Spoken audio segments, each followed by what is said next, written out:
Bonjour à tous les deux. Un petit mot de présentation. Isabelle Delannoy, vous êtes la co-scénariste du film Home, bien connu, réalisé avec Yann Arthus-Bertrand en 2009.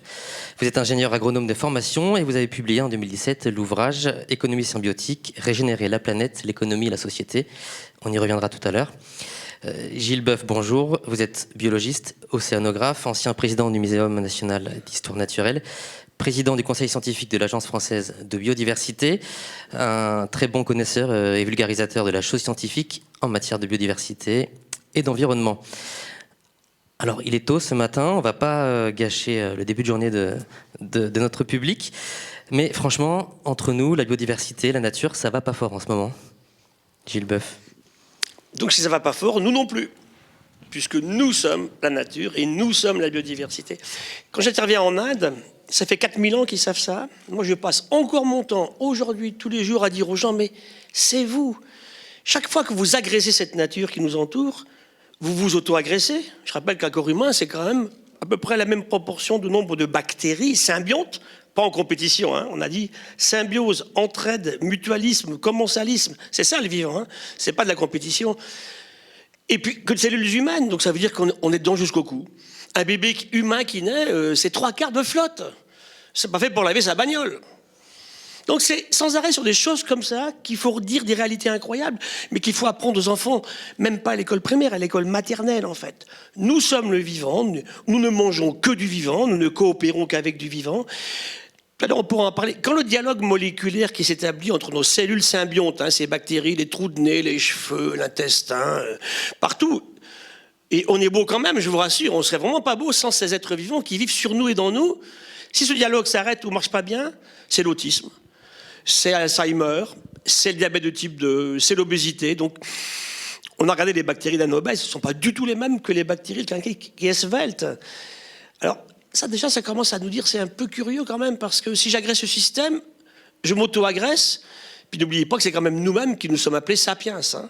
1758, un Suédois qui n'avait pas de nom, puisqu'à l'époque on ne donnait pas de nom aux gens, il était botaniste, hein, Linné, Tilleul en suédois, donc Monsieur Tilleul invente la classification de tous les êtres vivants. Escherichia coli, des bactéries banales, Canis, le chien, Canis lupus, le loup, avec un lien de parenté, et nous, Homo sapiens. Alors pourquoi ? D'abord, où est le type d'Homo sapiens? Il n'a jamais été déposé. Parce que pour nous, scientifiques de la conservation de la nature et de la biodiversité, quand on décrit une nouvelle espèce, elle est déposée quelque part. Il n'y en a pas chez Sapiens. C'est Linné dans son cimetière, je ne sais pas. Et il avait déjà appelé des espèces Atrox, Ferox, Horribilis, Horridus, et nous Sapiens. Quand je regarde les relations dans le journal aujourd'hui entre les humains entre eux, les garçons et les filles, pour commencer, ça va vraiment pas bien. Hein. Et entre les humains et les non-humains, voilà. Donc cette nature, elle ne va pas bien parce que nous ne la considérons en fait pas bien. Et pour vous achever, dites-vous bien que ce matin, quand vous êtes réveillé dans votre lit, et qu'est-ce qui est plus intime que votre lit? Vous aviez, moi aussi, hein, entre 1 et 2 millions d'acariens par lit. Tout le temps. Et qu'est-ce qu'ils font là? Bah écoutez, ils viennent bouffer les cellules de la peau qui s'en vont, ils viennent manger vos poils, vos cheveux, toutes les humeurs qu'on trouve dans un lit humain le matin. Et si vous dormez plus là, ben ils vont ailleurs, ils vont trouver un lit où un humain va venir dormir dedans. Donc on ne peut pas échapper à un système vivant. Donc il faut qu'on admette qu'on est vraiment dedans, qu'on en fait partie. Et ça changera beaucoup le débat dans ce cas-là. Et juste pour vous achever là-dessus, en partie codante de l'ADN, on a beaucoup regardé ça depuis qu'on séquence les êtres vivants, un humain, il a 98% en commun avec un chimpanzé. 98%. Il n'y a que 2 petits pourcents de différence. 2 tiers avec une mouche, on a 2 tiers de gènes exactement les mêmes que la petite drosophile du vinaigre. 1 tiers avec les microalgues de l'océan. 1 tiers. Et au sein de chacun d'entre nous, s'il y a des médecins dans la salle, il y a des chlorures, il y a du sodium. Qu'est-ce que ça fait chez nous, ça? Vous regarderez avec tendresse votre prochaine prise de sang. Tiens, 145 millimoles de sodium, 105 millimoles de chlorure. C'est quoi ça? 4 de potassium, l'océan c'est 11 partout. Et ben simplement, c'est tout ça qui est vraiment dans le système. Vous avez 60% d'ADN commun avec une banane, voilà. Donc, quand vous penserez en la mangeant la prochaine fois qu'il y a une communauté de vie sur cette planète, on ne peut pas la dissocier comme on fait aujourd'hui. J'allais venir aux végétaux, à la nature, justement, ça fait aussi partie du vivant. Avant que l'actualité soit centrée sur le coronavirus, c'était les incendies titanesques du sud-est de l'Australie. Quelques mois plus tôt, c'était l'Amazonie brésilienne qui brûlait. Il faut s'inquiéter de ces feux, Isabelle Delannoy? Ça fait 30 ans aujourd'hui que je suis dans l'écologie. Et donc, oui, pour vous dire, ça fait communiquer sur les désastres pour essayer de lever la prise de conscience, ça fait partie d'une grande partie de ma vie. Et en voyant l'Amazonie, la forêt du Congo, la Sibérie, les forêts du sud-est asiatique, maintenant l'Australie, brûler tout en même temps, j'ai pleuré. Pourtant, Dieu sait si je suis habituée aux catastrophes. Hein. Mais là, franchement, de voir la planète qui brûle comme ça partout et ces grandes forêts qui nous sont indispensables, oui, c'est quelque chose de terrible. Alors, vous avez, en Australie, c'est la sécheresse, avec un sol très, très peu profond en Australie. Et une agriculture qui a pendant été longtemps très, on appelle ça même d'ailleurs une agriculture minière. C'est-à-dire qui utilise le sol comme support, qui cherche jamais à le régénérer. Donc on a eu des chutes de rendement en Australie agricole terribles, alors que c'est un grand exportateur de céréales. Puis maintenant, le sol est tellement sec, il y a tellement de matière organique qui a disparu, et donc, si vous voulez, l'eau ne reste plus dans les sols, donc ils deviennent comme de la pierre. Et ça donne des choses très, très peu résilientes. Si vous voulez, ça veut dire que il n'y a plus de tampons pour absorber les risques. Et donc, du coup, oui, là, ça peut flamber, là, ça peut couler et tout emporter par une coulée de boue. Ailleurs, c'est une tempête ou un ouragan qui va tout prendre, parce que là aussi, l'ancrage, si vous voulez, le terreau n'est plus suffisant. Puis en Amazonie, par contre, ça a été déclenché par des feux criminels. Enfin, criminels ou commerciaux, plutôt. Et voilà. Question sémantique, on a parfois du mal à mettre des mots pour décrire ce que l'on voit. Quels mots utilisez-vous pour qualifier les trajectoires actuelles ? Épuisement, effondrement, dérèglement, réchauffement ? Surtout pas dérèglement. Parce que si on dit dérèglement, on pense que la nature était réglée. Elle n'a jamais été réglée, la nature. Elle fait ce qu'elle veut depuis les origines de la vie sur cette planète. Donc il n'y a pas de dérèglement. Il y a des changements profonds. Il y a certains effondrements qui se produisent, ça c'est clair aussi. Encore une fois, ce qu'il faut dire à tout le monde, c'est que ça change, c'est pas inquiétant. La nature a tout le temps changé depuis la première cellule dans l'océan ancestral. C'est la vélocité du changement qui nous préoccupe aujourd'hui. Ça change beaucoup trop vite. Et c'est là que quand on revient aux questions sur l'influence, l'homme est-il responsable ? A-t-il une influence sur le climat qui change aussi vite ? Évidemment, quand on regarde les statistiques, c'est les mathématiques qui parlent. Hein. Là, ça me fait rigoler. Moi, j'y crois pas. Oui, mais ça, c'est votre opinion, c'est pas de la science. Hein. Quand on voit aujourd'hui les courbes qui se produisent depuis les années 85, où en 500 mois, vous regarderez, ça fait 500 mois, hein, on a fait une moyenne de température globale pour le globe terrestre sur le XXe siècle. L'eau est montée de 15 cm, le système océanique, sur le XXe siècle. Et puis, effectivement, ce qui se passe aujourd'hui, chaque mois qui passe, surface de l'océan et air, on compare au mois qui vient de se terminer là. Il faut remonter à février 1985 pour trouver un mois qui soit plus froid. Chaque mois, bien sûr, est comparé janvier jusqu'à décembre. Or, la probabilité mathématique pour que ça se produise sans influence humaine, parce que quand il y a des phénomènes naturels, ça oscille en permanence. Il n'y a jamais un truc comme ça, hein. Elle est de 1 sur 100 000 pour que l'homme n'y soit pour rien. C'est tout. Moi, je ne cherche pas plus fort que ça. Je vous donne ces faits-là. Vous les analysez comme vous voulez. Ça vous plaît pas. C'est comme ça. Donc, nous avons aujourd'hui, effectivement, par totalement une arrogance totale, d'abord parce qu'on est toujours meilleur que les autres. Tout à l'heure, Denis a parlé de cupidité. Et puis, bien sûr, surtout l'imprévoyance. Mais même la machine à vapeur, quand on l'invente...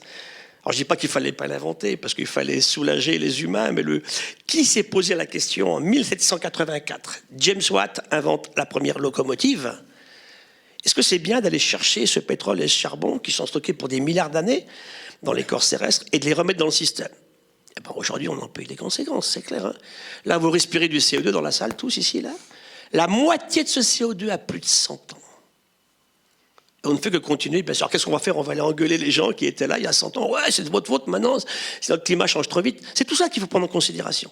Donc il y a un problème de connaissance et un problème d'esprit critique. On l'a complètement perdu. Et voilà pourquoi on est tout à fait ouvert à toutes ces fake news de gens irresponsables qui veulent uniquement faire du profit à court terme. Isabelle Delannoy, le terme d'effondrement, vous le reprenez à votre compte? Oui, on vit un effondrement. Maintenant, il faudrait... Quand on parle beaucoup donc de collapsologie, d'effondrement, etc. Maintenant, il faut savoir ce qu'on entend par effondrement. Est-ce que c'est l'effondrement de la SNCF? Est-ce que c'est l'effondrement des sociétés? Est-ce que c'est l'effondrement des services rendus par les écosystèmes vivants qui sont à la base de nos grands équilibres planétaires? Je crois que moi, quand je parle d'effondrement, c'est cela. C'est-à-dire que quand on parle du climat, on parle beaucoup du carbone. En fait, qu'est-ce qui a fait le climat? Qu'est-ce qui a fait nos grands équilibres planétaires? Ce sont les écosystèmes vivants. Et si on peut diminuer et tenter de diminuer nos émissions de carbone aujourd'hui jusqu'à zéro, on aura toujours un phénomène d'inertie qui sera où le carbone dans l'atmosphère agira toujours pendant 50, 100 ans. C'est très important de voir que nous dépendons aussi dans ces équilibres climatiques des écosystèmes vivants qui produisent ce climat, qui produisent les grands cycles de l'eau, de l'azote, du phosphore et qui maintiennent les conditions de la vie sur Terre. Et c'est pour ça que, par exemple, pour vous donner les budgets mondiaux sur le changement climatique, 80% sont liés à l'atténuation, c'est-à-dire la diminution, l'investissement sur la diminution des émissions, 20% seulement sur l'adaptation.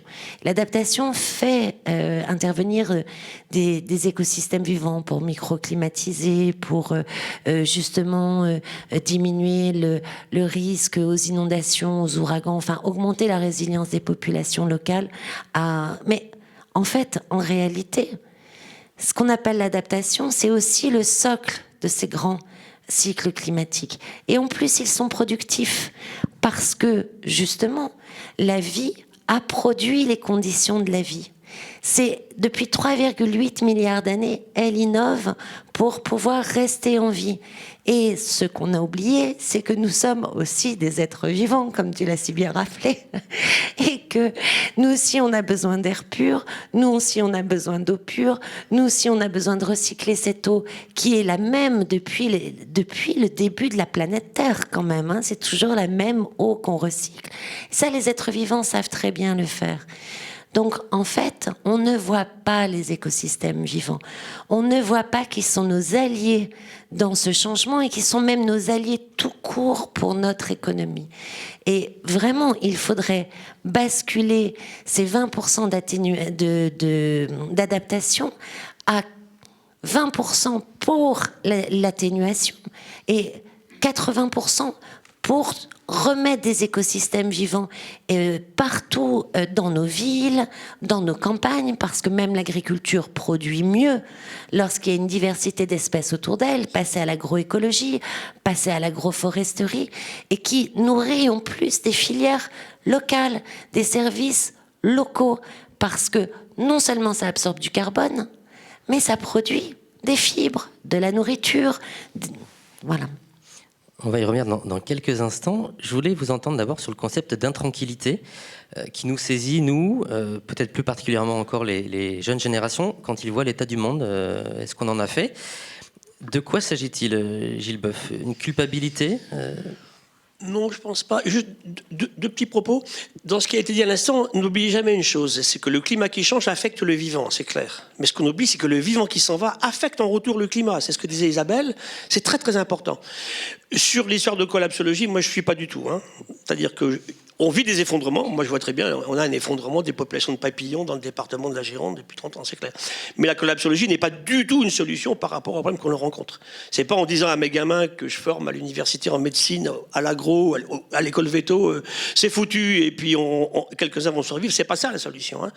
C'est si on ne fait rien, ça va se passer comme ça. Mais j'espère encore qu'on va faire quelque chose. Vous êtes venu ce matin, c'est quand même sympa. Et je reviens à Edgar Morin, qui était hier avec nous, qui disait, finalement, qu'est-ce qu'on fait? Le probable qu'on évoque ici, il est assez inquiétant. On va revenir à l'intranquillité. Mais souvent, dans l'histoire de l'humanité, c'est pas produit ce probable qu'on nous avait promis.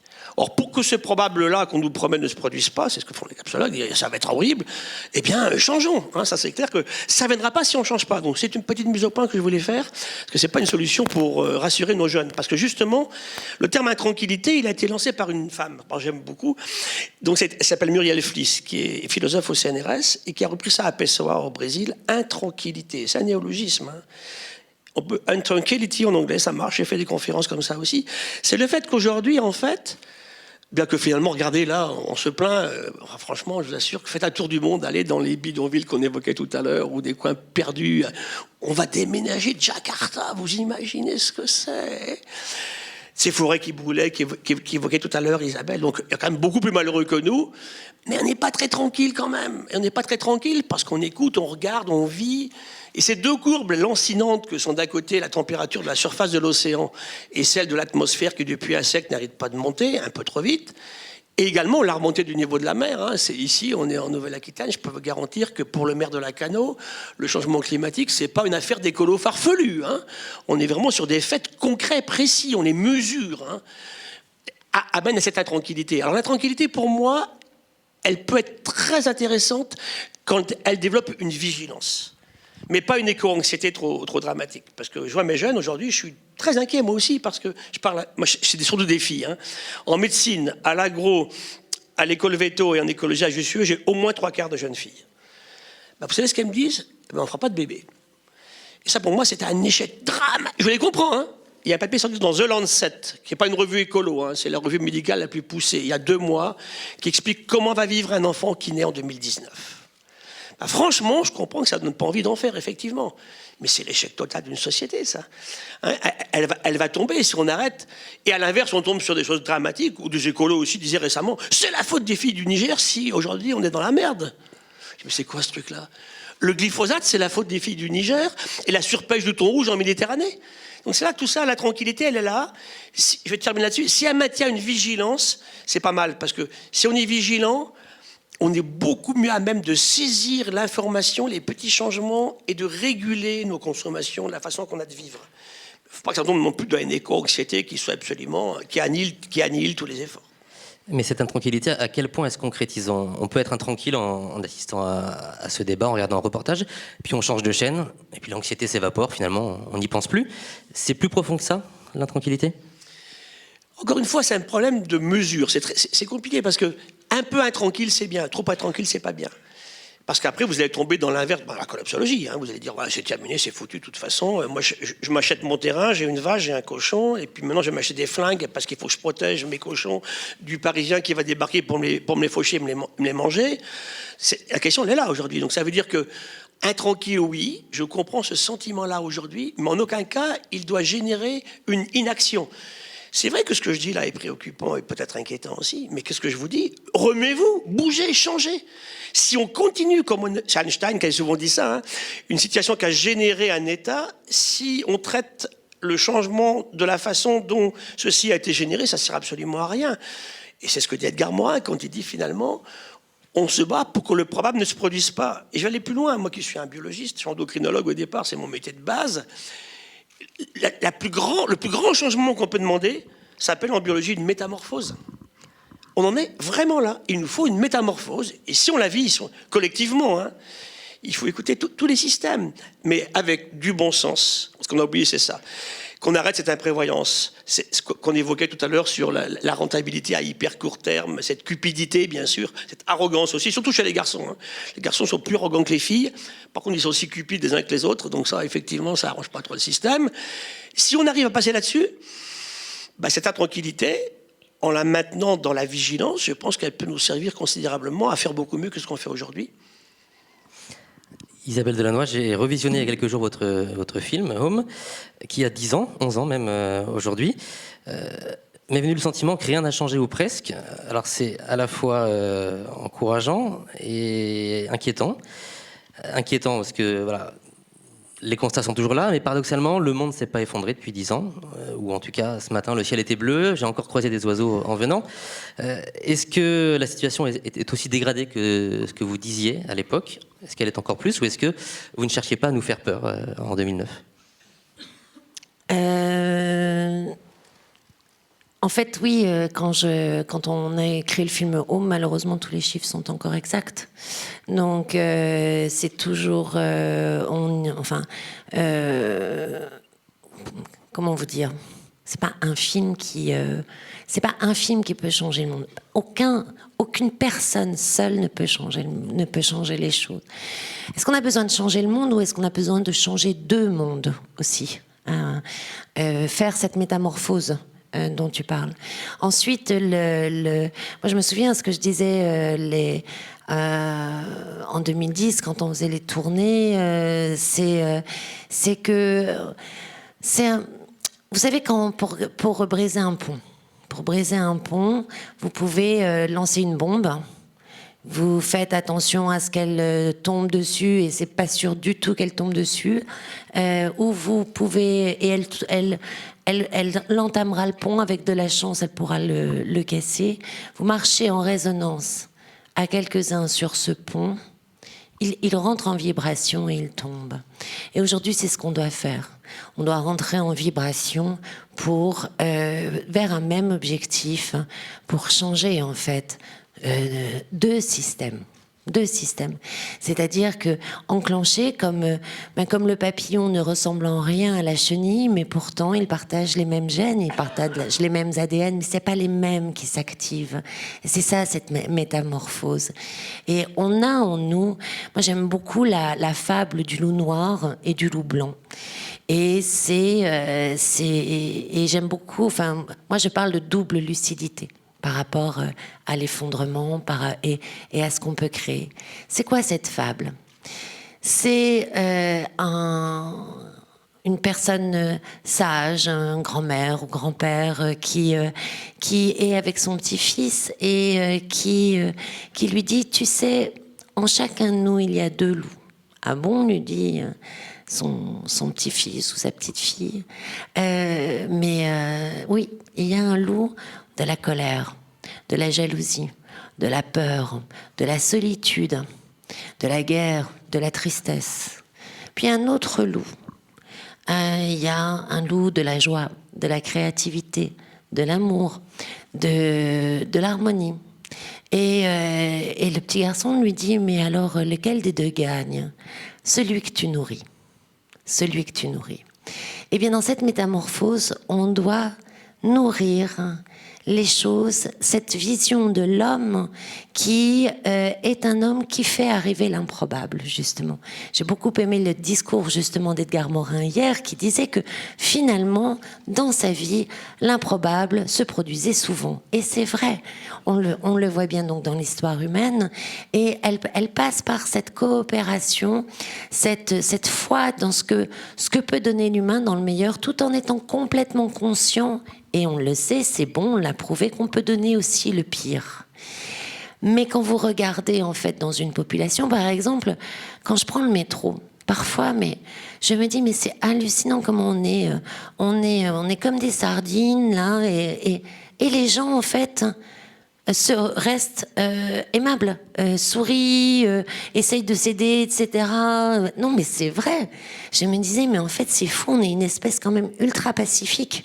Parce que sincèrement, dans des conditions pareilles, on pourra tout à fait avoir le réflexe de se dire, non, mais faites-moi de la place, quoi. Eh bien, non. En fait, les gens, en général, s'apaisent. Alors, c'est un peu comme le cancre dans la classe. Une classe de 40, vous avez un cancre qui est capable de foutre en l'air la classe. Eh bien, ne voyons pas que le cancre. N'oublions pas l'ensemble des personnes qui cherchent la solidarité, qui font la solidarité. Quand vous regardez qu'il y a 1 million d'associations en France, quand vous regardez que, ok, oui, franchement, les États ne font rien par rapport à la biodiversité, par rapport au climat. Mais regardons ce que font les régions, ce que font les territoires, ce que font des villages qui arrivent à transformer entièrement la vie de leur village parce que tout à coup, quelqu'un a eu une vision et se met en action pour la faire. Là, on me parlait du territoire des Mureaux, par exemple, au bord de Seine, qui est un territoire très, très difficile aujourd'hui socialement, etc. Ils lancent un projet, ils disent Mureaux, va devenir ville touristique, zéro chômage, et ils sont en train d'inspirer un autre nombre de territoires et leur propre population de façon formidable. J'avais reçu un message qui me disait « Regardez, Madame Delannoy, regardez ce qu'ils font là ». Il n'y a pas de territoire qui n'a pas d'avenir, il n'y a que des territoires en manque de vision. Sincèrement, voilà, moi je trouve cette phrase magique. Il n'y a pas de territoire sans avenir, il n'y a que des territoires en manque de vision. Alors, parlons de cet avenir, de ces solutions, justement. On a vu que la situation n'est pas reluisante, mais elle n'est pas désespérée. Tous les deux, par des chemins différents, vous appelez à s'inspirer du vivant, de ce vivant qu'on malmène. Gilles Boeuf, avec la notion de biomimétisme. Pour vous, ça doit être notre source d'inspiration, ce que l'on voit. D'ailleurs, je préfère le terme de bio-inspiration à biomimétisme. Biomimétisme, c'est la traduction de biomimicry en anglais. C'est ce qu'a lancé Bennius il y a juste 20 ans, en 1997. Vinci disait déjà une chose qui était merveilleuse. Il disait « Prends tes leçons dans la nature, c'est là qu'est notre futur ». J'étais à Rome la semaine dernière, donc les machines volantes. Il n'a pas construit d'avion, mais il avait des projets, il en avait dessiné. Et si effectivement on a inventé les avions, nous les humains, c'est parce que les oiseaux volaient déjà. Le premier avion qui vole, ça fait juste 150 ans. Ce sont les frères Wright, totalement inspirés des vautours. Le premier oiseau à voler, ça fait 150 millions d'années, exactement. On a trouvé des fossiles géniaux en ce moment en Chine, avec des plumes roses, des trucs incroyables. Et l'humain, comme ça, regardait autour de lui. L'avion de Clément Ader, c'est une chauve-souris. Donc, on va aller chercher dans le vivant, dans la nature, des modèles. Alors, ça peut être pour des formes, ça peut être pour des couleurs, ça peut être pour des caractéristiques, ça peut être pour des performances particulières. Et la bio-inspiration, si je la résume, c'est le fait qu'un ingénieur, quelqu'un d'ingénieux, et ce que j'aime beaucoup, c'est qu'il faut vraiment une très grande transversalité entre les sciences fondamentales, les sciences de l'ingénieur et l'entreprise aussi, celle qui crée les emplois à partir de la bio-inspiration. Et puis les ONG ont leur rôle à jouer aussi, bien sûr. L'État n'est là que pour réguler, justement. L'État, c'est son rôle de faire de la régulation. Mais dans la nature, comment ça se produit ? C'est les systèmes de l'écologie depuis le début. Donc la bio-inspiration, c'est de faire mieux ce qu'on fait aujourd'hui, avec beaucoup moins d'énergie, sans produire de produits polluants. Dans la nature, il y a toujours un acheteur pour un déchet.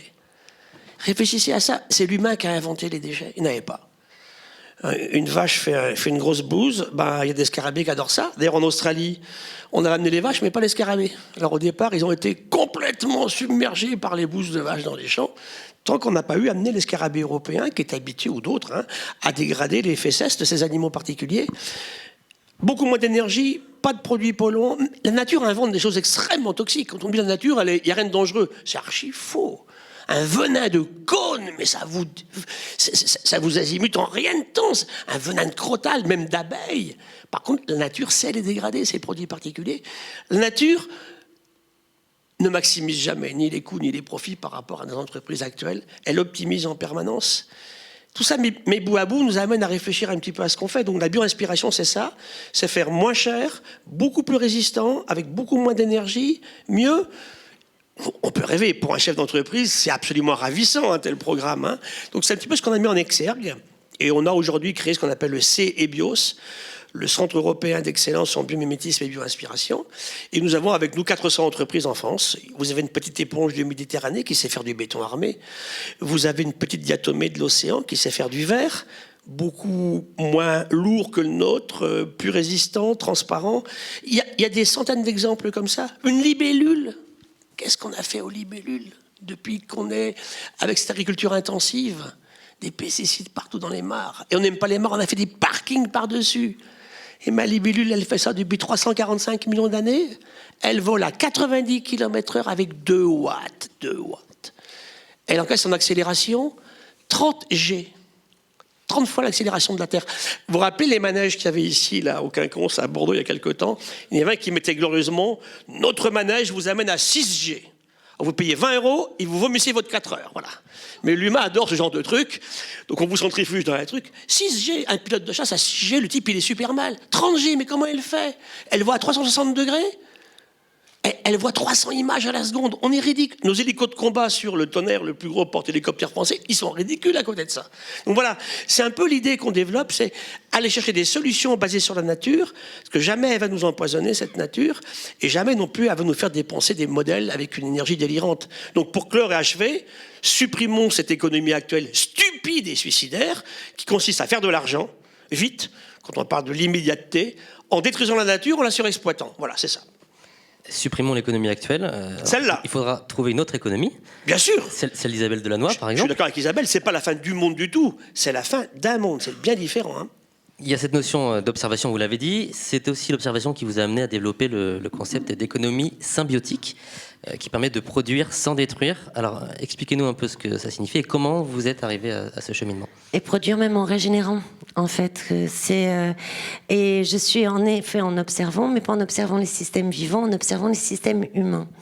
Et de se rendre compte, et je cherchais, en fait, j'avais quand même été, après le film Home, où j'en pouvais plus quand même de parler depuis 10 ans de tous ces chiffres, enfin, quand vous informez, hein, et beaucoup de scientifiques sont dans les co-anxiétés, dans une vraie dépression, parce que, en effet, de se prendre de tous les chiffres autant sur le vivant que sur l'état social du monde, 250 millions d'enfants dans les rues, par exemple. Ça veut dire un enfant sur 10. L'état social du monde est terrible. Je voulais vraiment... Est-ce qu'il est encore temps ? On avait quand même beaucoup de scientifiques qui parlaient de 2020 comme tournant pour vraiment changer le braquet, qu'on annonce d'ailleurs dans le film, et que beaucoup ont réaffirmé, la tribune des 15 000, Jean Jouzel, donc ancien président du GIEC, il y a 3 ans. Et donc, 10 ans, il fallait... 10 ans pour réagir, 10 ans, il fallait que les choses existent déjà, en fait.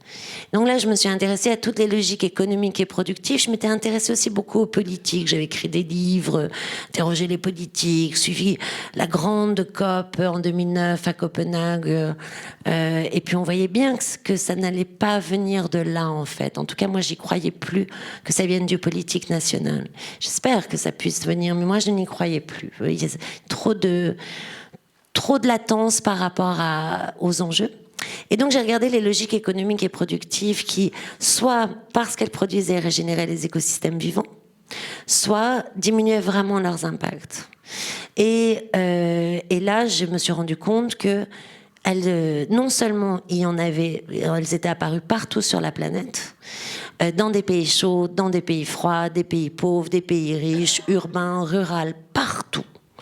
Les exemples étaient extrêmement nombreux, mais qu'en plus ils fonctionnaient de la même façon. Qu'il y avait une cohérence sans concertation incroyable.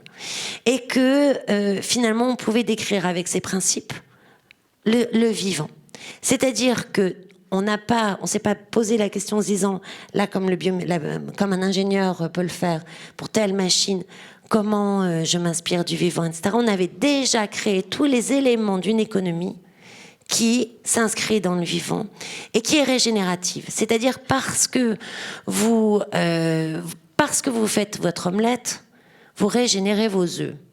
Alors là, vous dites, mais elle est bien gentille, cette petite dame.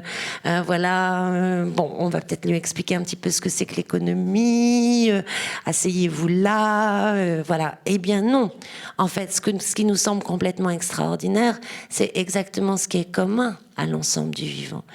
Toutes les espèces, parce qu'elles assurent leur vie et leur survie, contribuent à régénérer la fertilité du milieu dont elles dépendent. C'est l'abeille qui va aller chercher le nectar dans la fleur, se charger de pollen et polliniser les autres fleurs, mais c'est aussi le lion. C'est aussi le lion. Le lion, grand prédateur, s'il arrête de manger les gazelles, on s'aperçoit que c'est l'acacia lui-même qui tue les gazelles. Parce que surbrouté, il change la composition de ses feuilles, elles deviennent toxiques et il va même prévenir les autres acacias qu'il y a un surbroutage de gazelles et avant même d'être broutés, ils vont changer leurs feuilles. Donc si vous voulez, le lion est l'ami des végétaux et sans lui, le milieu dont il dépend ne se régénère pas. Eh bien, quand on fait de la permaculture, dans l'agriculture, non seulement on est plus productif qu'en maraîchage conventionnel, mais en plus, systématiquement, On a des sols de meilleure qualité, le taux de matière organique augmente, le taux de rétention de l'eau, on parlait des feux tout à l'heure, des boues, etc., augmente. La biodiversité autour augmente. Lorsque on utilise le vivant pour ce qu'il sait faire, hein, je vous dis épurer les eaux, eh bien, on s'aperçoit que avec des jardins, des joncs, des iris, des nénuphars, de la menthe aquatique, des sagittaires, avec des cascades et des fontaines pour oxygéner l'eau, on est plus efficace qu'une centrale d'épuration classique. Il faut 0,5 à 3 mètres carrés de ces jardins pour épurer les eaux usées d'un habitant en ayant à la fin qualité eau de baignade. Alors que dans nos systèmes humains seuls, de béton, avec des architectures métalliques, etc., donc il faut faire venir de toute la planète. Il faut creuser les plages pour ce béton. Eh bien, on a 50% seulement de dépollution en France, qui est le pays qui a le plus avancé en centrales d'épuration, qui a inventé ces centrales. C'est-à-dire que les systèmes humains, pour tout ce qui est métabolisme de nos sociétés, les systèmes humains seuls ne sont pas efficaces. Ne sont pas efficaces. Dès que vous adjoignez l'intelligence de l'humain, notre spécificité, je pense, dans le vivant, c'est d'avoir cette hyperpuissance d'organisation, ce génie créatif, le fait d'avoir une main et un cerveau. Vous vous rendez compte, la main, tout ce que vous pouvez faire avec une main, il y a que les primates qui ont ça. Plus notre cerveau qui fait qu'on va rassembler les plantes à un endroit donné et être plus productif que le reste du vivant seul et que nous seuls. Vous employez le mot régénérer, vous aimez bien aussi le mot réparer, réparer des objets avec des pièces détachées locales. Ça fait partie de l'économie symbiotique, cette approche ? Alors, c'est vraiment... Vous voyez pourquoi, par exemple, alors que vous mangez des carottes, de la salade et des rutabagas, vous n'avez pas une tête de carotte, de rutabaga, ni de salade. Alors, franchement, comment ça se fait ? Parce qu'on est fait des mêmes nutriments. Qui constamment, il y a une vingtaine à peu près de molécules qui vont se combiner, recombiner, etc. Et pour faire un coup une carotte, un coup un baobab, un coup une araignée, un coup un humain. Et ça, c'est un jeu de Lego. Vous voyez bien qu'avec un jeu de Lego, vous avez avec finalement une diversité assez faible de pièces, mais en quantité extrêmement importante, vous pouvez faire tout un univers. Et c'est ce qui fait aussi que vous avez finalement très peu de pénurie par rapport à l'ensemble de ce qui est créé. Parce que on peut toujours s'échanger, la carotte va s'échanger avec la bactérie, etc., etc. Eh bien, lorsque vous pensez comme ça, les objets, eh bien, vous pouvez faire par exemple, c'est ce qui s'est passé pour les ordinateurs. Les ordinateurs constructeurs, on est devenu à Macintosh, par exemple, on est devenu à Dell. Le prix des ordinateurs a massivement diminué. C'est pas ça qui va empêcher justement l'extraction et les déchets, etc., parce qu'on va consommer de plus en plus d'ordinateurs. Mais tout à coup, c'est plus assemblable, ça coûte moins cher, c'est disponible pour tout le monde. Maintenant, faites ça en ne possédant plus vos biens d'équipement, mais en les louant aux fabricants. Les composants vont retourner aux fabricants, vont être réassemblés. Et là, en fait, quand on fait les projections, on va vers le zéro extraction et on va vers une réutilisation de la matière qui est largement au-dessus de 10 à 15. Quand on combine certains facteurs de pensée biomimétique, donc on diminue le nombre de composants besoin, plus on va les réutiliser parce que vous n'allez plus posséder vos biens d'équipement. Et c'est le seul moyen d'arriver vers le zéro extraction.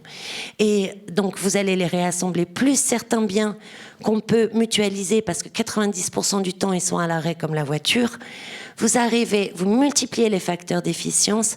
Et ce qui fait que non seulement vous avez le même objet, le même service, vous avez un tas d'avantages en plus, mais vous avez vers le zéro extraction et vous faites de la croissance économique locale parce que tout cela correspond à des échanges économiques.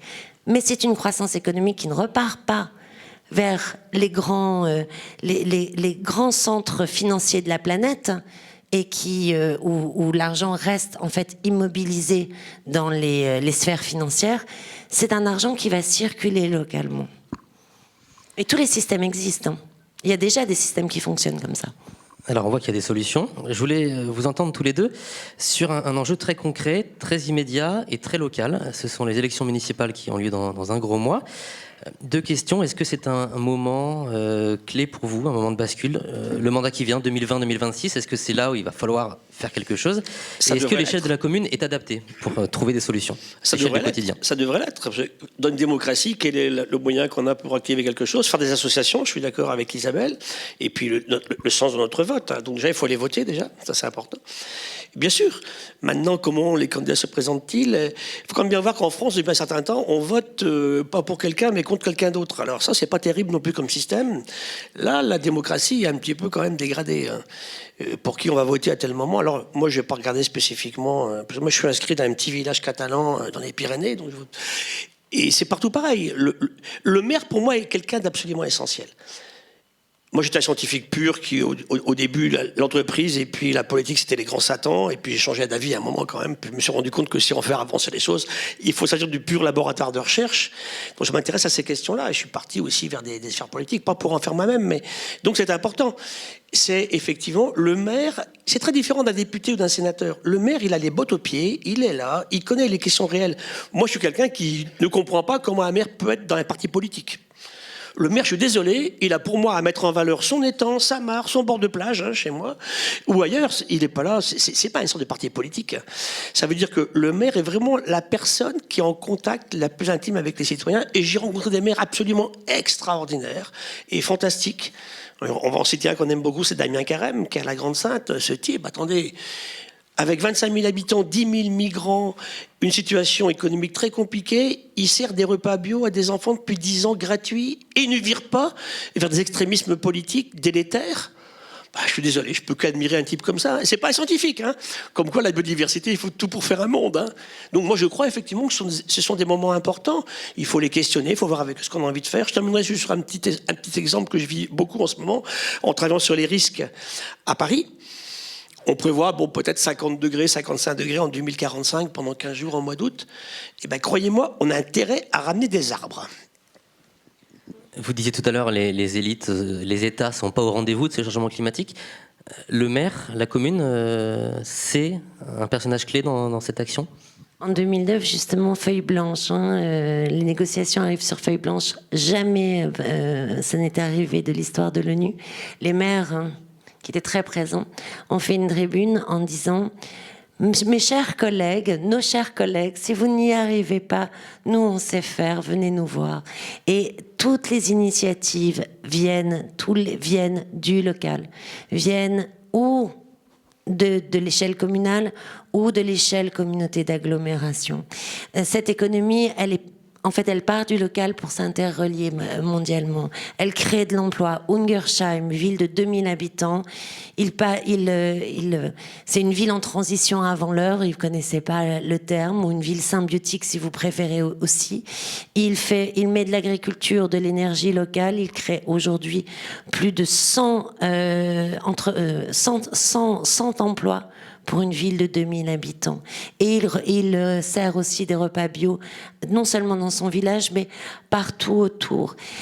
La ville de Mont-Saint-Sartoux, idem, elle a fait une régie alimentaire, elle a créé des emplois. Les 80% de sa population des 10 000 habitants ont commencé à changer leur alimentation parce que il avait repris son alimentation de autonome et en main.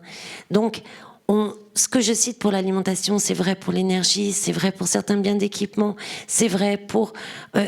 tout ça, les municipales sont l'échelon, je pense, sont pour moi les élections de la 6e extinction, en fait. Vraiment.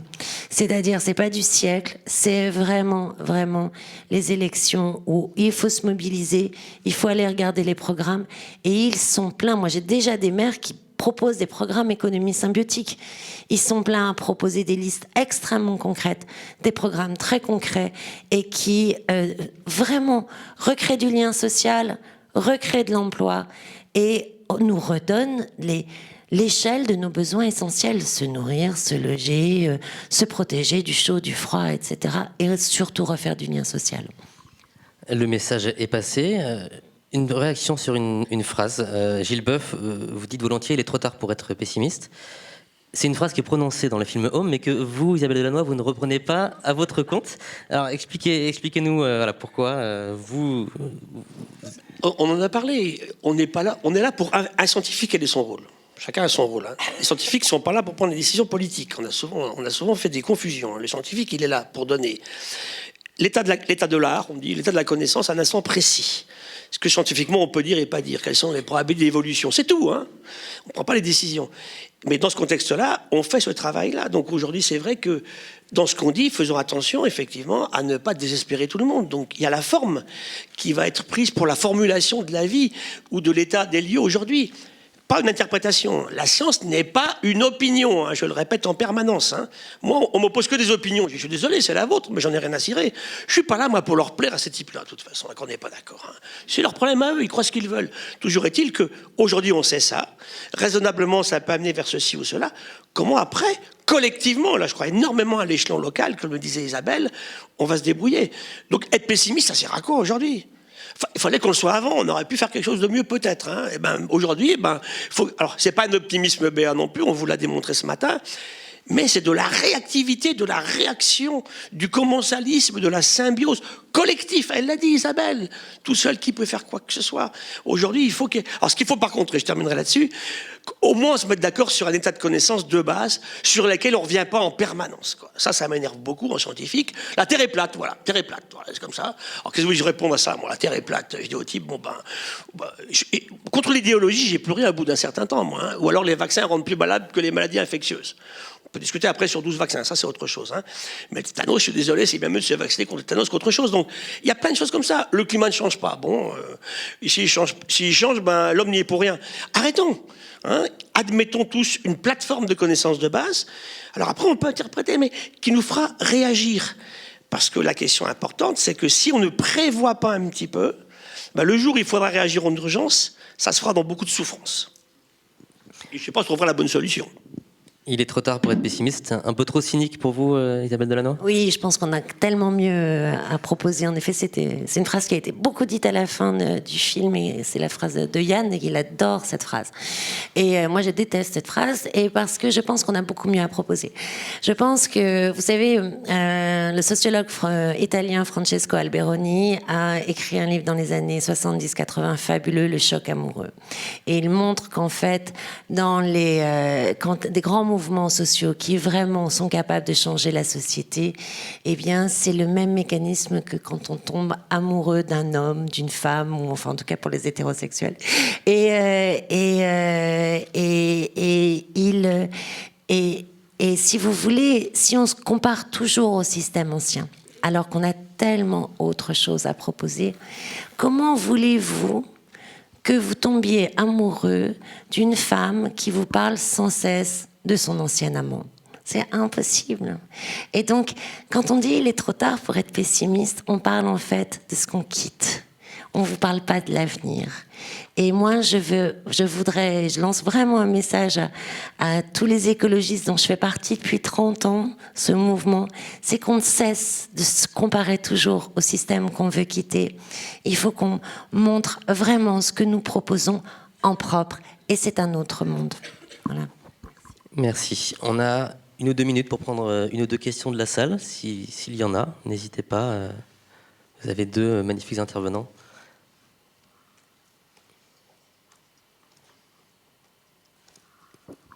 Oui, juste là.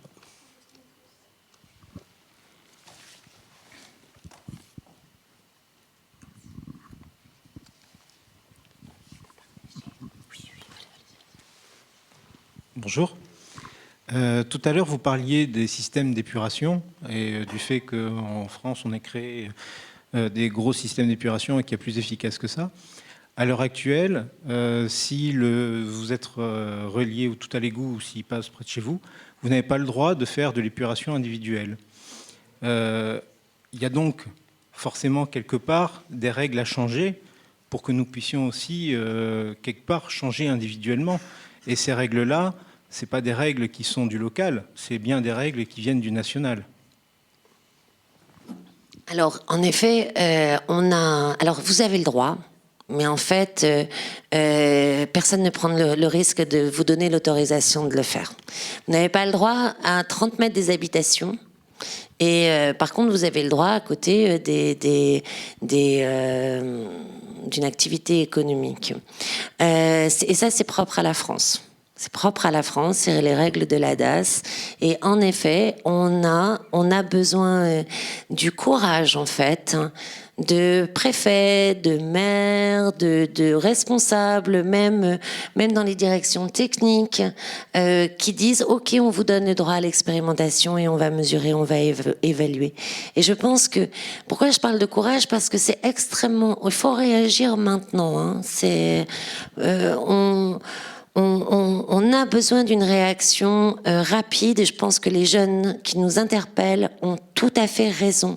Quand Greta Thunberg dit « je voudrais que vous paniquiez », je pense qu'elle a raison. Il faut aller vite maintenant. Et on a besoin du courage des hommes et des femmes qui tiennent à un endroit donné des décisions qui permettent de passer à ce genre de choses ou pas. En fait, et parce que chaque fois que on a ces très belles initiatives dont je vous ai parlé, ça a été comme Damien Carême, ça a toujours demandé du courage de sortir des normes. Du courage. Est-ce qu'il y a on a le temps pour une deuxième question? Tout était parfaitement clair. Non, madame.